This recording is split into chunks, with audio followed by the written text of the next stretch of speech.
여러 나라 사람들이 비행기를 타고 여행 중이었습니다. 근데 갑자기 비행기가 흔들립니다. 조종사가 당황한 음성으로 기내 방송을 합니다. 승객 여러분, 큰일 났습니다. 위기 상황입니다. 무게를 줄여야 합니다. 3명만 뛰어내리면 다른 승객들이 모두 목숨을 구할 수 있습니다. 용감한 분들의 결단을 간곡히 부탁드립니다. 한동안 침묵이 흘렀고 마침내 3사람이 나섰습니다. 첫 번째로 프랑스 사람이 이렇게 외치며 비행기에서 뛰어내렸습니다. 죽음은 예술이다. 예술의 나라 프랑스 만세. 이제 두 번째로 미국인이 벌떡 일어나더니 이렇게 외치며 뛰어내렸습니다. 세계 최강국 미국 만세. 세 번째로 한국 사람이 일어나더니 손을 높이 들고 대한민국 만세 그렇게 외쳤습니다. 그리고 나서 갑자기 옆에 있던 일본 사람을 비행기 밖으로 밀쳐버렸다고 합니다. 일본 사람들에게는 좀 미안한 이야기지만 한국 사람들이 일본 사람들에 대한 그 감정을 익살스럽게 표현한 유머라고 볼 수 있습니다. 그렇죠. 일본은 우리들에게 가깝고도 때로는 멀게 느껴지는 그런 나라입니다. 우리에게 식민 통치를 주고도 그 많은 고통을 주고도 가끔 잊을만 하면 한 번씩 망언을 통해서 우리 백성들의 속을 뒤집어 놓지 않습니까? 오늘 본문에 나오는 요나서가 이와 비슷한 이야기라 이 말씀입니다. 요나는 주전 8세기에 활동했던 북이스라엘의 예언자였습니다. 당시 아수르라고 하는 제국은 이스라엘에게 마치 우리 입장에서 일본과 같은 그런 나라였습니다. 그러므로 이스라엘 사람들은 이 아수르 제국에 대해서 좋은 감정을 가질 수가 없습니다. 항상 늘 피해의식을 받았습니다. 자기들이 아수르 제국의 노예가 있었고 그 다음에 나중에 아수르 제국에 의해서 이스라엘이 주전 721년에서 2년 사이에 패망을 하게 됩니다. 근데 오늘 하나님이 그 철천지 왼수 같은 적국의 수도인 니누에에 가서 하나님의 말씀을 전하라는 것입니다. 요즘 말로 말하면 가서 선교하라 그 말씀입니다. 근데 도저히 요나는 동의할 수가 없습니다. 그래서 불순종합니다. 그래서 오히려 정반대인 다시스로 지금의 스페인으로 배를 타고 도망갑니다. 그러나 큰 풍랑이 일어나 큰 물고기 뱃속에 들어갔다가 회개하고 다시 니누에로 가서 말씀을 전합니다. 가서 니누에에 가서 너희 죄를 회개하지 않으면 앞으로 40일 후에 심판을 당할 것이다. 멸망할 것이다. 그렇게 선포합니다. 근데 놀랍게도 이 니누에 백성들이 왕으로부터 모든 백성들이 그 요나의 이야기를 듣고 모두가 다 회개합니다. 그리고 하나님은 그들을 용서하시고 심판하실 계획을 철회합니다. 이것이 요나서 1장에서 3장까지의 이야기입니다. 오늘 본문 읽은 4장 전체는 그 다음에 벌어지는 이야기입니다. 오늘 4장에 요나가 지금 뭐하고 있습니까? 심통을 부리고 앉아 있습니다. 요나 입장에서 보면 저 원수 같은 저 아수르 제국의 수도인 니누에 사람들은 망했으면 좋겠는데 나를 통해서 거기로 보내가지고 저들을 회개시켜서 하나님을 믿게 하고 심판을 철회하게 하니 얼마나 기분이 나쁩니까? 그래서 지금 심통을 부리고 있습니다. 하나님은 이런 요나에게 박농쿨을 통해서 오늘 하나님의 마음을 보여줍니다. 그래서 오늘 우리는 이 요나서 4장을 통해서 하나님의 마음을 읽을 수 있어야 됩니다. 우리가 신앙생활 하다 보면 그런 이야기를 많이 하죠. 참 저 권사님은 저 집사님은 참 믿음이 좋아. 여러분 믿음이 좋다는 말이 뭘까요? 종교적인 행위를 열심히 하면 믿음이 좋다라고 흔히 생각을 하는데 오늘 나오는 요나서의 입장으로 표현을 한다고 하면 믿음이 좋다는 말은 하나님의 마음을 바로 이해하고 그 하나님의 마음을 품고 그 하나님의 마음대로 하나님이 기뻐하시는 일을 실천하며 사는 것, 이게 바로 믿음이 좋다, 이렇게 말을 할 수 있는 겁니다. 여러분, 우리 자식들이 참 철없이 지내다가 어느 순간에 갑자기 부모의 마음을 압니다. 부모의 마음을 이해합니다.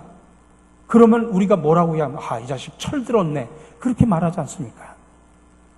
오늘 바로 그 이야기를 하는 겁니다. 그래서 오늘 본문에서 보여주는 하나님의 마음이 뭘까? 그것을 한마디로 결론적으로 이야기하면 선교라는 것입니다. 오늘 첫 번째로 요나의 마음과 하나님의 마음을 한번 살펴봅시다. 요나가 하나님의 명령에 불순종하는 것은 사실은 당연한 일입니다. 니누의 성은 구약성경 나훔 3장 1절에 보면 피의 성으로 그렇게 별명이 붙어 있을 정도로 그 백성들이 아주 잔인했다고 합니다. 고대 그 유적지의 기록을 보면 아수르 사람들이 얼마나 잔인했냐면 피정복지의 백성들을 잡아다가 강제로 입을 벌려가지고 혀를 뽑았다고 합니다. 그리고 땅에다가 4개 말뚝을 박아놓고 사람의 사지를 거기에다가 묶어놓고 채 칼로 살점을 뜯어냈다고 합니다. 정말 인간의 길을 포기한 포악한 백성들이 바로 이 아수르 백성, 그들의 수도인 니누에입니다. 이런 백성을 하나님이 불쌍히 여기셔서 망하지 않도록 가서 복음을 전하라, 선교하라, 그 말입니다. 그러니 요나가 이해가 되겠습니까? 사실 저와 여러분들이 생각할 때도 이 요나의 불순종은 당연합니다. 근데 하나님이 풍랑을 일으켜서 요나를 바다에 던지게 하시고 물고기 뱃속에서 3일 동안 가두어 두셔서 회개를 시켜놓고 다시 니누에로 보냅니다. 그리고 이 요나는 할 수 없이 가서 하나님의 말씀을 전파하니까 이게 웬일? 왕으로부터 어린아이들까지 전부 다 회개를 합니다. 그리고 하나님의 심판을 철회합니다. 그런 모습을 쳐다보니까 요나가 속이 뒤집어지는 겁니다. 그래서 지금 하나님께 분풀이라고 심통을 부리는 겁니다. 오늘 읽은 1절에서 3절이 그런 요나의 마음을 담은 하나님 앞에 심통을 부르며 드리는 요나의 기도입니다. 세번역 성경으로 제가 읽어드립니다. 요나는 이 일이 매우 못마땅하여 화가 났다. 그는 주님께 기도하며 아뢰었다. 주님, 내가 고국에 있을 때 이렇게 될 것이라고 이미 말씀드리지 않았습니까? 내가 서둘러 스페인으로 달아난 것도 바로 이것 때문입니다.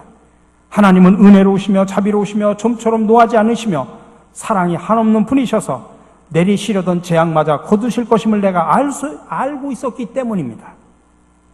이게 뭡니까? 무슨 이야기입니까? 하나님, 그럴 줄 알았습니다.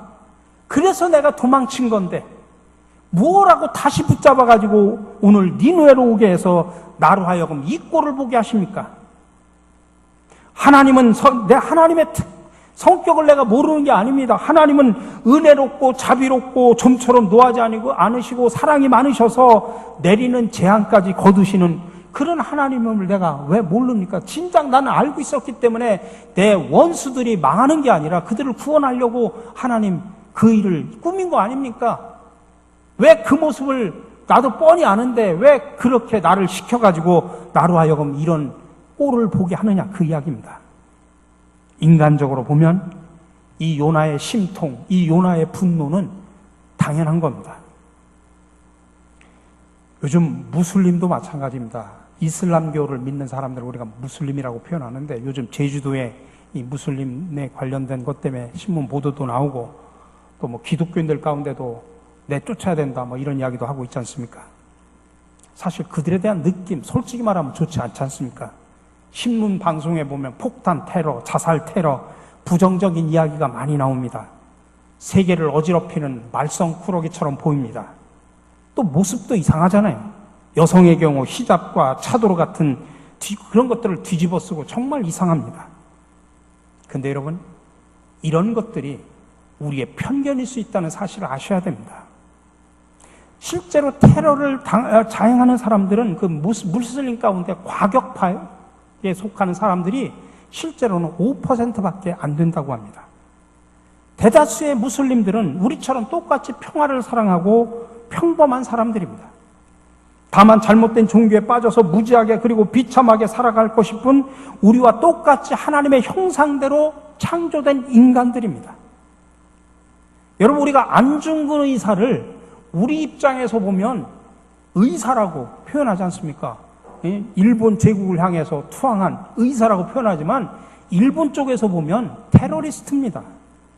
어느 관점에서 보느냐의 차이일 뿐입니다. 또 무슬림들을 보면 우리들의 문화에 대한 편견일 뿐입니다.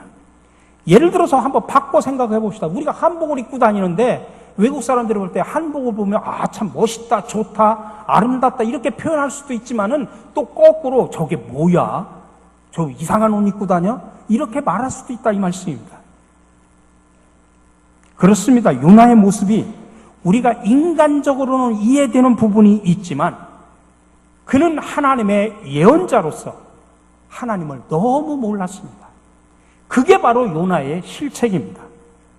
여러분, 하나님은 이스라엘만의 하나님이 아닙니다. 그리고 이미 하나님의 자녀가 된 저와 여러분들만의 하나님도 아닙니다. 하나님은 모든 인류의 하나님이요 만물을 창조하신 하나님이심을 여러분들 믿으시기 바랍니다. 그래서 하나님의 사랑은 그렇게 옹졸한 게 아니라 하나님의 사랑은 넓고 깊다 이 말씀입니다. 근데 이런 사실을 모르는 요나는 하나님의 책망을 받을 수밖에 없습니다. 이런 생각이 당시 선민이라고 자부하는 이스라엘 백성들의 생각하고 똑같은 생각입니다. 정말 요나는 하나님의 예언자였지만은 하나님의 마음을 정말 몰랐던 것입니다. 그래서 하나님은 어떻게 합니까? 이 무지한 이 요나를 깨우치기 위해서 시청각 교재를 사용해가지고 시청각 교육을 통해서 하나님의 마음을 가르쳐 주십니다. 오늘 6절에 보니까 하나님이 시청각 교재로 첫 번째 활용한 게 뭡니까? 박농쿨입니다. 근데 그 박농쿨이 신기하게도 하루 만에 자라서 요나를 그늘을 만들어줍니다. 그 지방은 아스루를 요즘으로 말하면 이라크 지역입니다. 뜨거운 사막지대로 그늘이 정말로 필요했던 곳입니다. 그러자 너무 장렬하는 태양에 박농쿨이 생기게서 그늘이 생기니 얼마나 기쁩니까? 정말 지금까지 바로 그 전까지는 니네 백성들 때문에 열받고 화났던 요나가 이 그늘 하나 때문에 그토록 기뻐합니다. 얼마나 웃기는 이야기입니까? 또 7절에 보니까 하나님께서 두 번째 시청각 교재로 사용한 게 뭐냐면 벌레입니다.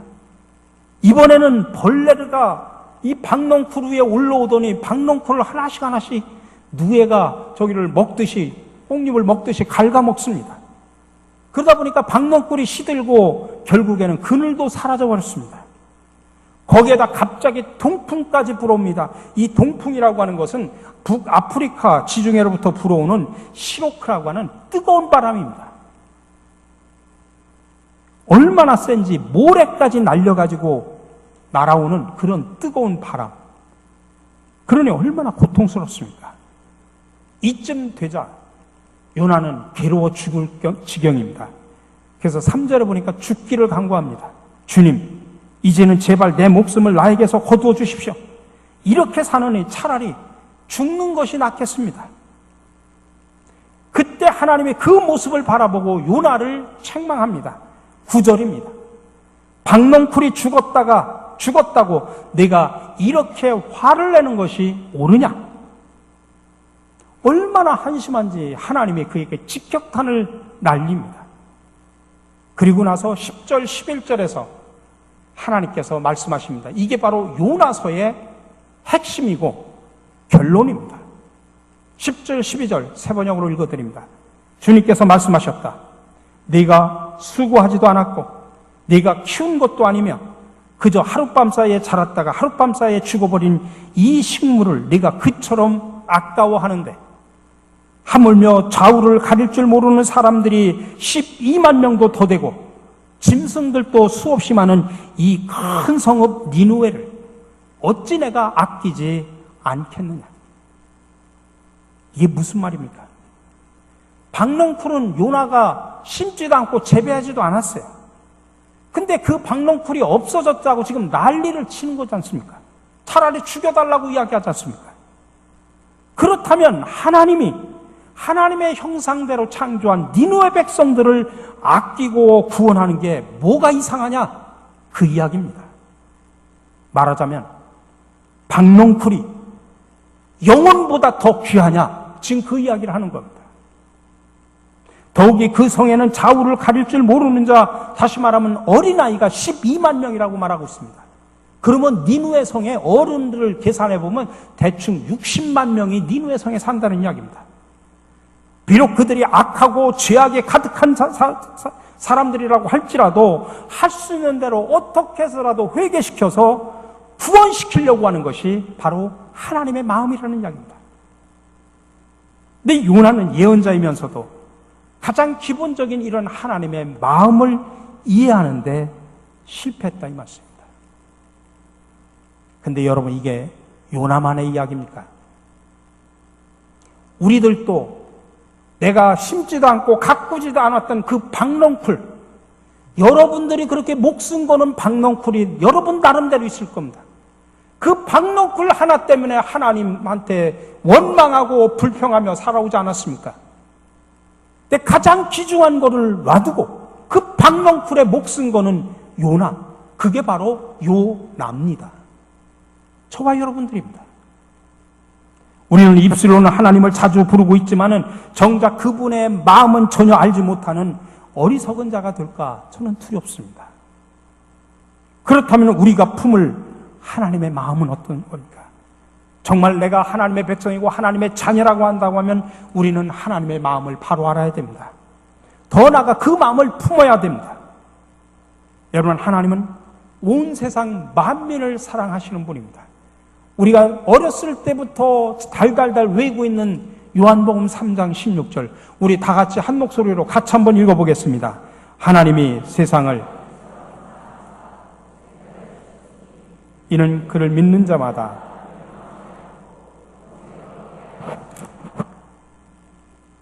여기 말씀 속에 하나님이 누구를 사랑했다고 그랬습니까? 이스라엘 백성만을 사랑해서 독생자를 주셨습니까? 아니, 예수 믿는 저와 여러분들만을 사랑해서 독생자 예수 그리스도를 보내셨습니까? 하나님은 세상을 사랑해서 독생자 예수 그리스도를 보냈다고 말하고 있습니다. 그 세상은 모든 사람을 말하는 겁니다. 모든 족속을 말하는 것입니다. 그들을 사랑해서 독생자 예수 그리스도를 보내주셨고 십자가의 대속의 제물로 못 박혀 죽게 하셨다는 이야기입니다. 그러니까 예수님이 피 흘려 죽은 것은 우리만 위함이 아니라 그들을 위함이기도 합니다. 하나님을 사랑하는 자는 그래서 당연히 하나님의 마음을 품어야 되는데 그것은 세상 모든 사람들, 아니 심지어는 내 원수들, 또 멀게 느껴지고 이상하게 느껴지는 무슬림을 포함한 전체를 다 포함한 불쌍한 그들의 불쌍한 영혼들, 그들을 품는 하나님의 마음입니다.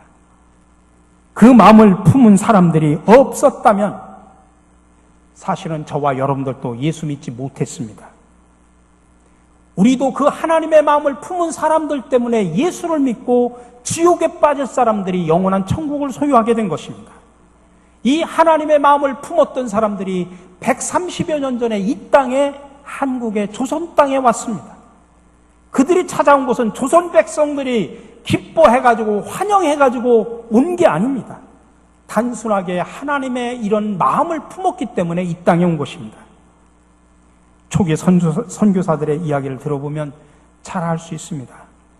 1885년 최초로 언더우드 선교사, 아펜셀러 부부 선교사가 조선 땅을 밟았습니다. 그 중에 그때 당시 언더우드 선교사는 총각으로 왔습니다. 몇 년 후 이 조선 땅에서 결혼을 했는데 그 부인은 그 뒤에 처녀 선교사로 왔던 호튼입니다. 부인 호튼은 의료 선교사였는데 병원으로, 그 광야원으로 출퇴근하는데도 위험했습니다. 왜냐하면 당시 서양인들에 대해서 악성 루머가 그때 퍼져 있었습니다. 어떤 루머냐면 서양 사람들은 아이들을 잡아다가 살을 파먹는다고 하더라. 그리고 눈알을 빼서 안경알을 만든다고 하더라.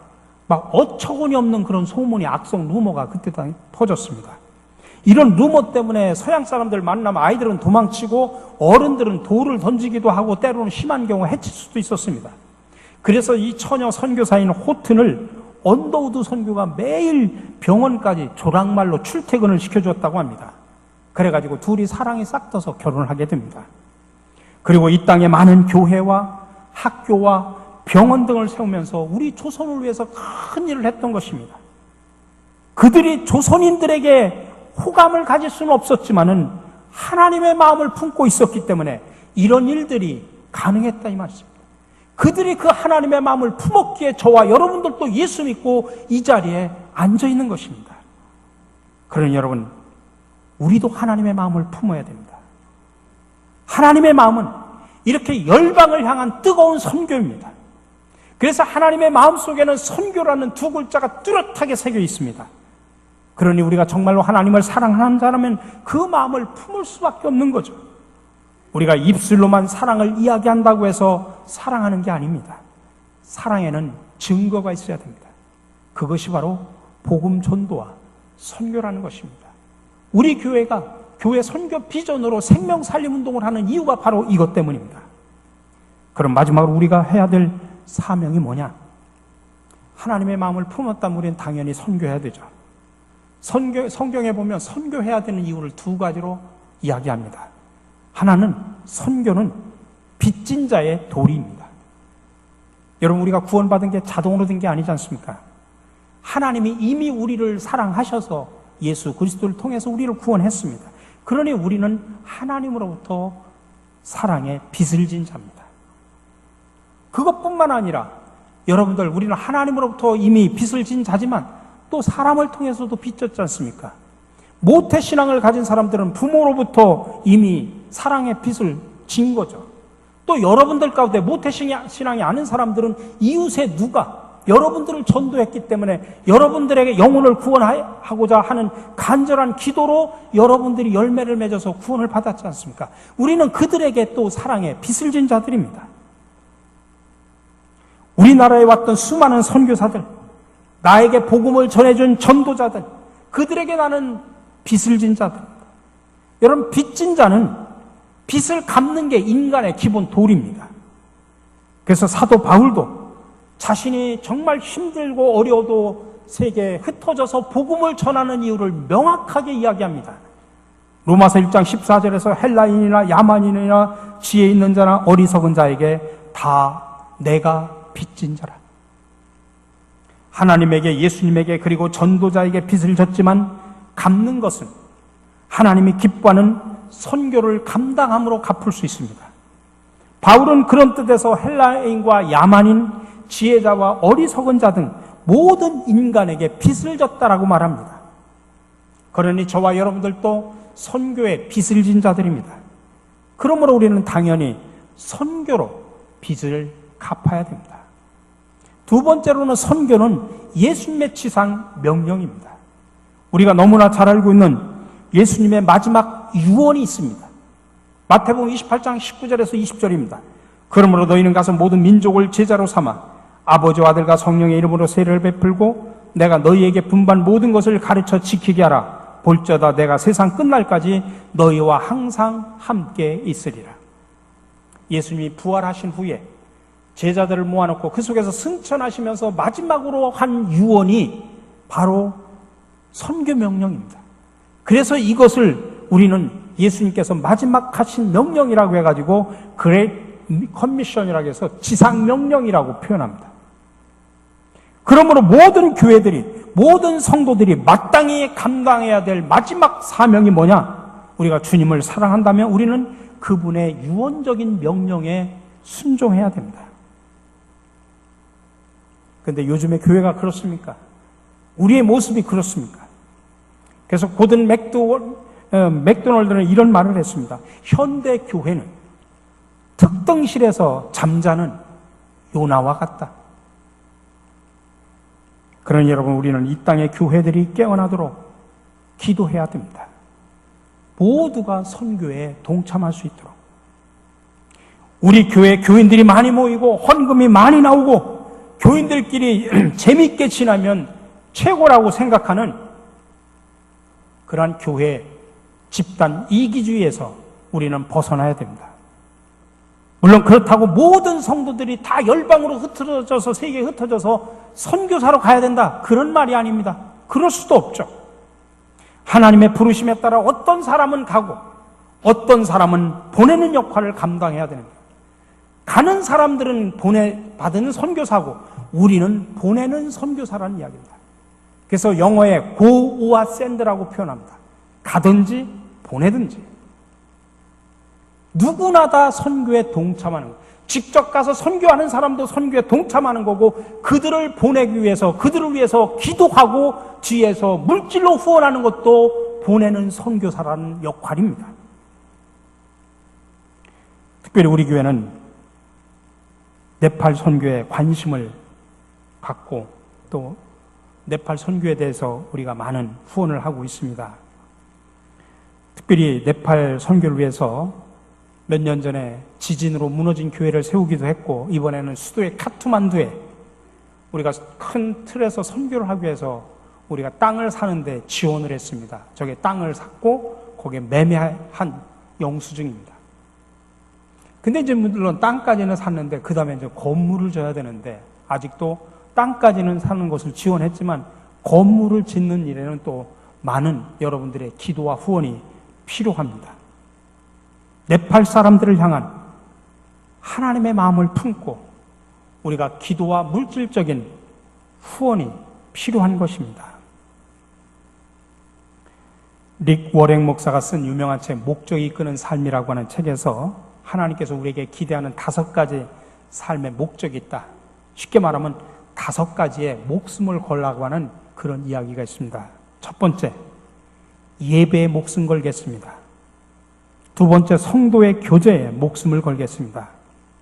세 번째, 신앙 훈련을 통해 계속 성장하는 일에 목숨을 걸겠습니다.